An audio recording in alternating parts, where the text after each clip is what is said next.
You ask Tiger to solve. This deals with linear equations with one unknown. The final result is w equals 7/4. Let's solve it step by step. Group all constants on the right side of the equation. Add 21 to both sides. Simplify the arithmetic.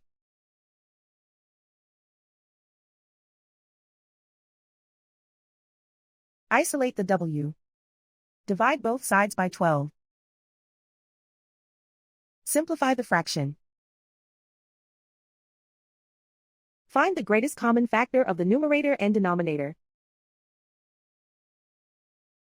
Factor out and cancel the greatest common factor.